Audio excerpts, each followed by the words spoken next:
১১তম দিনে জমজমাট ঢাকা আন্তর্জাতিক বাণিজ্য মেলা। উদ্দেশ্য ঘুরতে আসা হলেও একই প্যাভিলিয়নের নিচে সংসারের প্রয়োজনীয় জিনিসটি কিনতে ভোলেননি আগতরা। ক্রেতাদের আগ্রহ মেলা নিয়ে আশাবাদী করে তুলছে বিক্রেতাদেরও।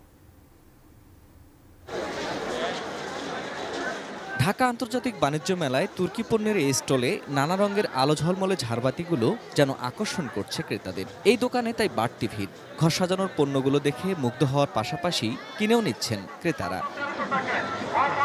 বাণিজ্য মেলার সুবিধা ভালো বোঝেন গৃহিণীরা, অন্য সময়ও পাওয়া যায়, তবে এই মার্কেট ওই মার্কেট ঘোরার ঝক্কি। বছরের এই সময়ে গৃহিণীদের তাই অপেক্ষা থাকে বাণিজ্য মেলার সঙ্গে পরিবারকে নিয়ে ঘোরাটাও হয়ে যায়। সুন্দর করে সাজানো, ডিজাইনগুলোও খুবই ডিফারেন্ট।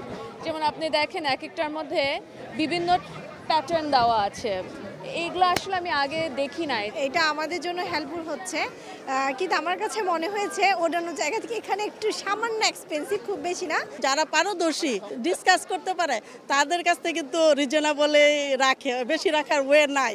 বন্ধু, পরিবার বা স্বজন নিয়ে সময় কাটানোর এই অবসর প্রাঙ্গণ হয়ে উঠছে বাণিজ্য মেলার সুবিশাল মাঠ। ঘোরাফেরা, খাওয়া দাওয়া, কেনাকাটা,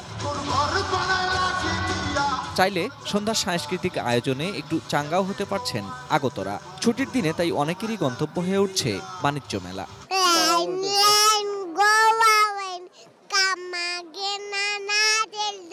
ভালোই হচ্ছে, আনএক্সপেক্টেড অনেক কিছু পেয়ে যাচ্ছি। আজকে যেহেতু উইকেন্ড, আমাদের স্যাটারডে সানডে আমার অফ। আমি ফুল ফ্যামিলি আসছি, মামা আসছে, মামি আসছে। সাধারণ মানুষের এমন সাড়া আশাবাদী করে তুলছে বিক্রেতাদেরও। এতদিন মেলার জায়গা বদল নিয়ে যে অতৃপ্তি ছিল, এবারের আয়োজনে তার অনেকটাই পূরণ হবার আশা তাদের। Ferdous Rahman, ATN news, Dhaka.